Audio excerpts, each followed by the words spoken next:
بس انشاءاللہ ضرور آئیں گے. آپ سوال کیجئے, کیا کرنا چاہتی ہیں؟ وہ میں سوال یہ کرنا چاہتی ہوں کہ میرا سوال جو ہے وہ اہل سنت مسلک سے جو مولوی صاحب بیٹھے ہیں ان سے ہے جی. کہ مجھے خواب میں حضور پاک صلی اللہ علیہ وسلم کی زیارت ہوئی تھی. ماشاءاللہ. میں نے ان کی زیارت کی ہے تو میں نے انہیں میری جو فجر کی نماز اصل میں خواب میں نہیں اصل میں فجر کی نماز قضا ہو گئی تھی تو میں بہت روئی تھی اس دن کہ میری نماز قضا ہو گئی. الحمدللہ نماز قضا نہیں ہونے دیتی.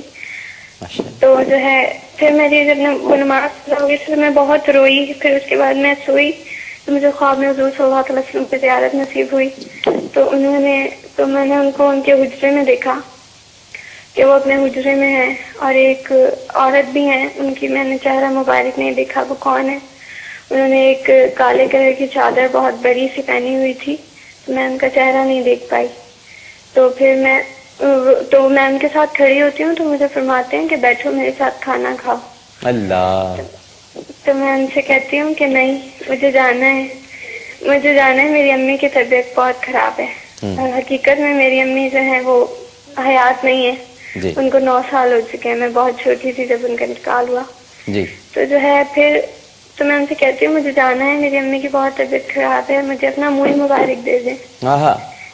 تو وہ مجھے اپنا منہ مبارک دیتے ہیں, داڑھی مبارک سے نکال کے, اپنے ریش مبارک سے نکال کے مجھے دیتے ہیں. اور پھر میں اسے خواب میں ایک جگہ پر رکھ دیتی ہوں. ٹھیک ہے. تو میں صبح اٹھی تو وہ وہیں پر تھا اور میں نے آ کے سب سے پہلے اسے دیکھا. اللہ. تو بہت تصدیق کے بعد پتہ چلا کہ ہاں صحیح ہے. تو یعنی کہ تصدیق ہو گئی کہ آپ رکھ لیں اور وہ بھی میرے پاس ہے. تو اب حضور صلی اللہ علیہ وسلم میری جو بڑی بہن ہے ان کے خواب میں آئے اور انہیں آ کر 2 منہ مبارک دے کر گئے. تو مجھے ان کی تصدیق پوچھنی ہے. میں نے 3 علماء سے پوچھا ہے سکھر میں, انہوں نے یہ کہا ہے کہ ہاں آپ رکھ سکتے ہیں, لیکن آپ بھی ایک دفعہ بتا دیں.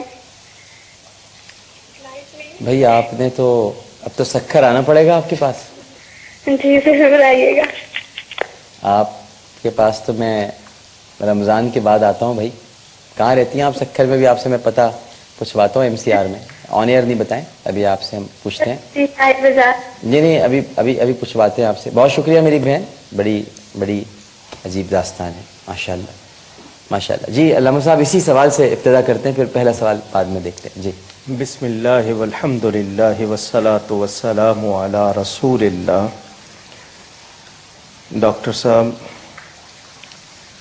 رمضان کے مبارک مہینے میں جس جاں فشانی سے تندہی سے اپنا آرام قربان کر کے آپ ملت کی آواز بنے ہوئے ہیں, اللہ تعالیٰ آپ کی حفاظت فرمائے. بہت شکریہ. اور آپ کو ہمت دے. بہت شکریہ. بڑی آپ نے جس طرح اظہار خیال کیا یہ یقیناً عطا ہے, اور اللہ تعالیٰ اس پر آپ کو اور زیادہ اخلاص اور زیادہ عجز عطا فرمائے. جہاں تک اس بچی کی بات ہے, حضور اکرم صلی اللہ علیہ وآلہ وسلم کو جو خواب میں دیکھتا ہے, آپ کا ارشاد ہے کہ اس نے مجھے ہی دیکھا. بے شک, کیونکہ نبی پاک صلی اللہ علیہ وسلم کی صورت کوئی اور نہ بن سکتا ہے نہ بنا سکتا ہے. بے شک. اب رہی یہ بات کہ کیسے کنفرم ہو کہ انہی کو دیکھا ہے, تو یا تو وہ خود بتا دیتے ہیں یا قرائن واضح کر دیتے ہیں. صرف کسی بزرگ کو دیکھ کر یہ نہ کہا جائے کہ رسول پاک صلی اللہ علیہ وسلم کو دیکھا ہے, لیکن یقین ہے, خواب میں ہی یہ یقین ہو گیا کہ انہیں دیکھا ہے. تو حضرت شاہ عبد الرحیم محدث دہلوی رحمۃ اللہ علیہ جو شاہ ولی اللہ کے والد ہیں, جی, ان کا واقعہ بھی ہے جو الدرالثمین فی مبشرات النبی الامین اور انفاس العارفین میں ہے, کہ انہیں بھی خواب میں رسول پاک صلی اللہ علیہ وسلم نے اپنے منہ مبارک عطا کیے تھے, اور وہ جب خواب سے بیدار ہوئے تو ان کے پاس موجود تھے. کیونکہ نبی پاک کی عطا جس طرح قصیدہ بردہ میں ہے, چادر عطا فرمائی تو وہ جاگتے ہوئے موجود, یا حضرت ابو الخیر اقطع کا واقعہ کہ خواب میں روٹی عطا کی تو لینے والے نے آدھی کھا لی تو جاگا تو آدھی موجود تھی.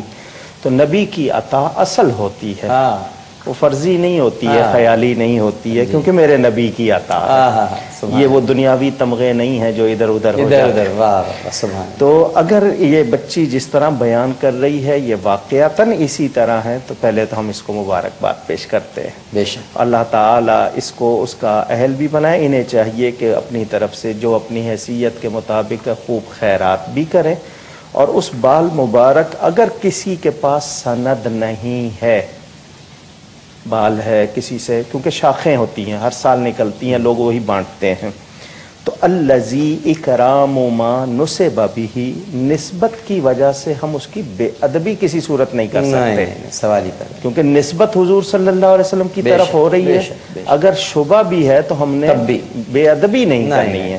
اور چونکہ ان کو یقین ہے عطا کیے، اور پھر مفتی محمد ابراہیم صاحب سکھر میں موجود ہیں، ان سے براہ راست یہ مل کے تسلی کر سکتی ہیں، ورنہ جتنا سنا ہے اس کے مطابق انہیں ان بال مبارک کو بہت احترام سے رکھنا چاہیے۔ ماشاءاللہ ماشاءاللہ۔ مفتی ابراہیم صاحب سے آپ بالکل صحیح فرمایا، بلکہ پرسوں وہ تشریف بھی لا رہے ہیں، یہاں پر ہوں گے بھی ہمارے ساتھ، لیکن آپ ان سے سکھر میں ہی ہوتے ہیں وہ، اور ان سے آپ رابطہ کر سکتی ہیں اور وہ آپ کو ضرور